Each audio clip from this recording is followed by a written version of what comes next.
श्रीमद् भगवत गीता का 18वां अध्याय है मोक्ष संन्यास योग। भगवत गीता का ये सबसे लंबा अध्याय है और श्री कृष्ण का ये अंतिम संदेश है।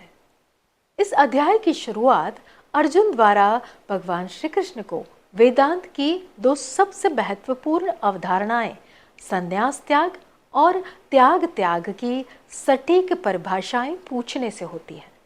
इसके उत्तर में भगवान श्री कृष्ण के मुख से हमें कर्म के सिद्धांत का निचोड़ प्राप्त होता है। भगवान श्री कृष्ण बताते हैं कि सर्व प्रकार के कर्म सर्वथा प्रकृति के गुणों द्वारा होते हैं, जो कि कर्म कार्य और कारण की एक श्रृंखला है। अंत में भगवान श्री कृष्ण की कृपा से अर्जुन के सारे भ्रम सारे संदेह नष्ट होते हैं और वो कृष्ण के निर्देशानुसार युद्ध करने का निर्णय लेता है। नमस्ते। भगवत गीता का आज हम 18वां अध्याय अंतिम अध्याय की चर्चा करने जा रहे हैं और इस अध्याय बहुत लंबा अध्याय है। 72 श्लोक है इसके अंदर और भगवान इस अध्याय का जो नाम रखा है मोक्ष संन्यास योग नाम। ये जो अध्याय है उसके अंदर भगवान ने बहुत सारी चर्चाएं भगवत गीता के अंदर सारे अध्यायों के अंदर जो जो की है वो सारी भगवान यहाँ एक साथ रखते हैं यहाँ पे।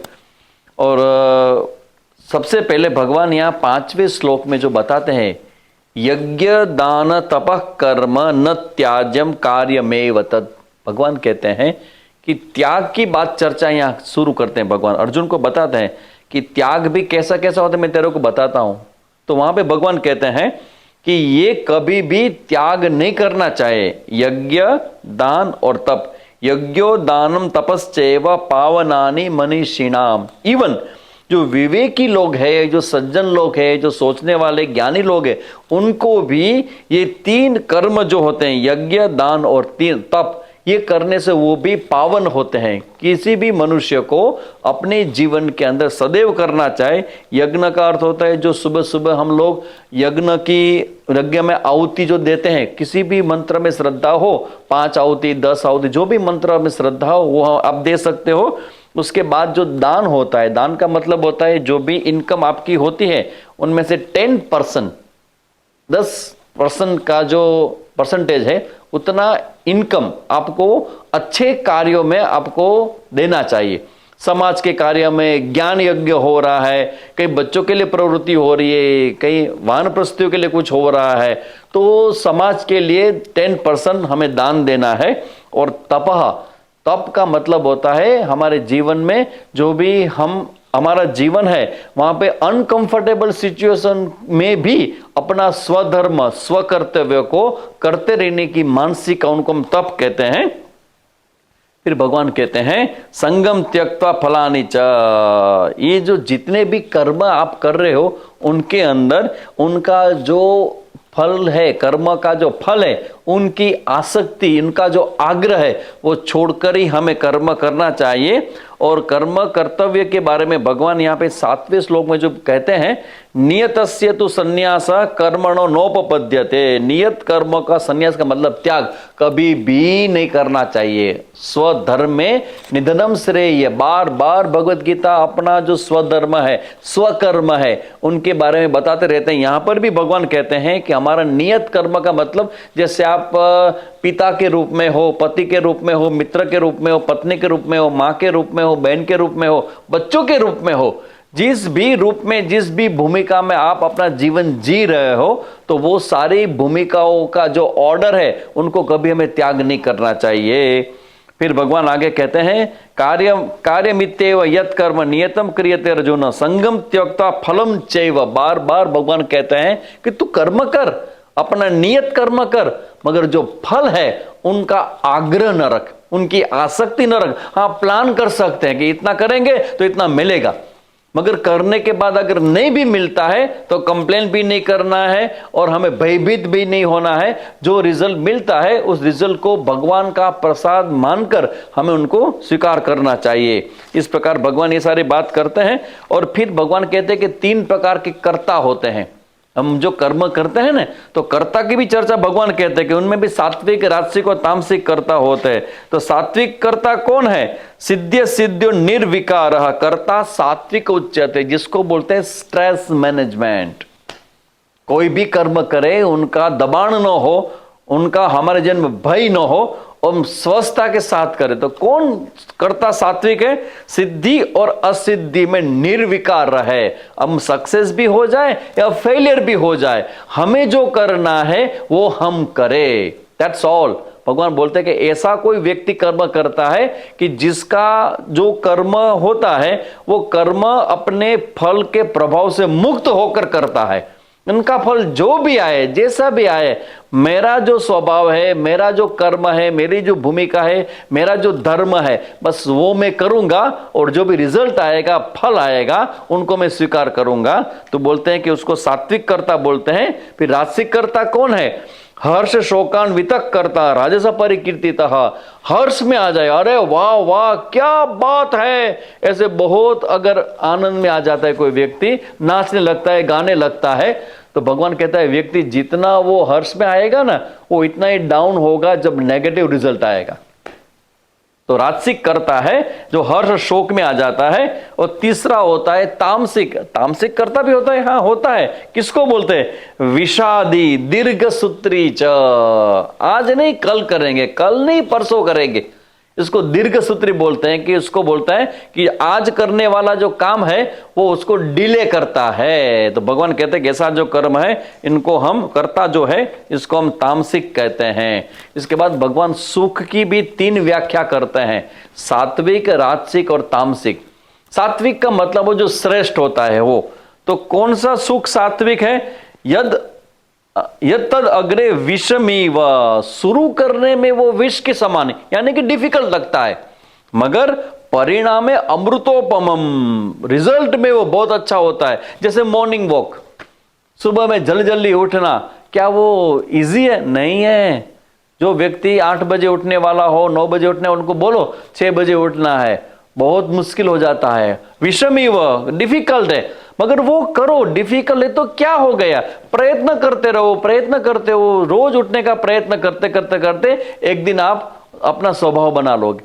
तो भगवान कहते हैं कि यद अग्रे, डिफिकल्ट है शुरू में, मगर उसका रिजल्ट अच्छा है, और फिर तत्सुखम सात्विकम, अगर ऐसा सुख मिलता है ना उसको हम सात्विक बोलते हैं। यानी कि ये जो कसरत करते हैं ना, हम लोग योगा करते हैं ना, वही उसी का रहस्य वहीं पे है कि डिफिकल्टी को हम क्रिएट करते हैं और फिर हम सूर्य नमस्कार करते हैं। जैसे अब सिंपल बैठे तो सुख में लगते हैं, मगर जब सूर्य नमस्कार स्ट्रेच करते हो तो थोड़ा मेहनत लगाना पड़ता है, कर्म करना पड़ता है, प्रयत्न करना पड़ता है। तो भगवान कहते हैं कि प्रयत्न करते हुए अगर रिजल्ट उनका अच्छा है, आपके हित में है, तो समझ लेना कि वो आत्मबुद्धि प्रसादजम, सात्विक सुख माना जाता है। फिर राजसिक और तामसिक सुख की व्याख्या भी भगवान यहाँ पे करते हैं। और भगवान इसके बाद 46 जो श्लोक है वहां पे एक रहस्य को भगवान यहाँ पे ओपन अप करते हैं। यतः प्रवृत्तिर्भूतानाम येन सर्वमिदं ततम स्वकर्मणा तम अभ्यच सिद्धिम विन्दति मानवा। सफलता का सूत्र क्या है? तो भगवान कहते हैं कि जहां से पूरे ब्रह्मांड की शक्ति निकलती है, पूरी एनर्जी जहां से निकलती है, उनका जो रूट सोर्स है, वो बोलते हैं कि वो परम पिता परमात्मा ईश्वर ही है। उस ईश्वर को ध्यान में रखकर अपना जो स्वधर्म स्वकर्म है वो करते जाओगे तो सिद्धिम विन्दति, सिद्धि माने सक्सेस, आप सक्सेस हो जाओगे। फिर भगवान कहते हैं कि इसके अंदर एक बात याद रखना, श्रेयान स्वधर्मो, अपना जो धर्म है वही श्रेयस करने वाला है। दूसरे का धर्म आपको पसंद आए वो नहीं करना है, अपना जो स्वधर्म है स्वकर्तव्य वही करना है। पर धर्मा स्वनुष्ठिता, दूसरे के धर्म से अगर हमारा धर्म अच्छा नहीं भी है, आपको लगता है कि इससे मेरे से तो ये अच्छा है, भगवान बोलते ऐसा नहीं करना। जैसे अर्जुन बोलता है ना कि मैं अगर क्षत्रिय हूं तो मेरा युद्ध करना मेरा स्वधर्म है, मैं संन्यास ले लूं तो भगवान बोलेंगे नहीं, वो ठीक नहीं है, संन्यास तेरा धर्म नहीं है, युद्ध करना तो क्षत्रिय है, तो तुझे लड़ना तेरा स्वधर्म है। यही भगवान यहां बातें बताते हैं। सहजम कर्म कौन्तेय सदोषम अपि न त्यजेत, इस प्रकार से सारे कर्ता के बारे में भगवान यहाँ उपदेश देते हैं। और फिर 62 श्लोक में भगवान कहते हैं तमेव शरणम गच्छ सर्व भावेन भारतः। सारे अपने हृदय की जितनी लागणी, जितने भी आपके अंदर भाव है, सब भाव को भगवान के चरणों में अर्पित कर दो। तत्प्रसादात परम शांतिम प्राप्त से शाश्वतम। परम शांति को तू प्राप्त हो जाएगा, उस परम सत्ता को यानी कि ईश्वर को समर्पित हो जाएगा। तो उसके बाद 65 और 66 जो श्लोक है वहां पे भगवत गीता की पूर्णाहुति होती है। वहां पे भगवान कहते हैं मनमना भव मद भक्तो मद्याजी माम नमस्करू। तेरा मन है वो मेरे को समर्पित कर दे, तेरे तू मेरा भक्त हो जा। भगवान का मतलब होता है जो विश्व को चलाने वाला है, विश्व को उत्पन्न करने वाला है, वो कण कण में वो रहता है। जैसे मैं आपसे बात कर रहा हूं तो मेरे हृदय में भी भगवान है, आपके हृदय में भी भगवान है, और हमारे बीच में जो एटमॉस्फेयर है वहां पर भी तो भगवान ही है, और कौन हो सकता है।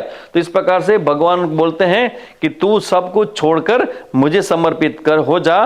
प्रति जाने प्रियोसी में, तू मेरा अपना प्रिय है, इसलिए ये सीक्रेट तुझे मैं दिखाता हूं। और लास्ट 66 16वें मंत्र में पूर्णाहुति, अपने उपदेश की पूर्णाहुति करते हुए भगवान कहते हैं सर्वधर्मान परित्यज्य मामेकम शरणम व्रजा। सारे धर्म को, अपना जो भी आधार है, जो अपने सबसे अपना आधार है, अपना ईगो, अपना अहंकार, भगवान कहता है उनको तू छोड़ दे। अपने अहंकार को छोड़कर मेरी शरण में आ जा। अहम त्वा सर्व पापेभ्यो मोक्षयिष्यामि मा शुचः। तू चिंता मत कर। याद है आपको, मैंने दूसरे चैप्टर में कहा था असोचन व सोचस्तम, वहां से भगवत गीता का उपदेश शुरू हुआ था। और ये 18वां अध्याय के 66वें श्लोक में क्या कहते हैं, मां शुचः। तो शोक मत कर, तू मेरी शरण में आया है तो तेरा कल्याण और तेरा मोक्ष निश्चित ही है। यानी कि भगवत गीता का एक ही अर्थ होता है, अपना स्वधर्म करे, स्वकर्म करे, भगवान को समर्पित हो जाए, और इस भाव से अगर कर्म करेंगे तो हमारा मुक्ति, हमारा मोक्ष हो जाता है। ये सब सुनने के बाद 18वें चैप्टर में अर्जुन बोलता है, 73 श्लोक में बोलता है नष्टो मोह स्मृति लब्ध्वा करिष्ये वचनम तव। हे भगवान, मेरी स्मृति वापस आ गई है, मेरा मोह चला गया है, और आपने जो कहा है इस प्रकार से मैं युद्ध करूंगा और अपने स्वधर्म का पालन करूंगा। और ये स्वधर्म पालन करते हुए, अपना जो कर्म करते हुए, मैं कर्म का अभिमान भी नहीं रखूंगा, आपको समर्पित रहूंगा और मैं ये कर्म करूंगा। इस प्रकार से अर्जुन ने भी समर्पित किया, और इस प्रकार से भगवत गीता यहां पूर्ण होता है। तो 18वें चैप्टर में भगवान ने शरणागति का उपदेश दिया और कर्ता कर्म के बारे में बहुत कुछ बताया है। तो इस प्रकार से हमारा गीता सार का जो 18वां चैप्टर है वो यहां पूर्ण होता है। नमस्ते, ओम तत्सत।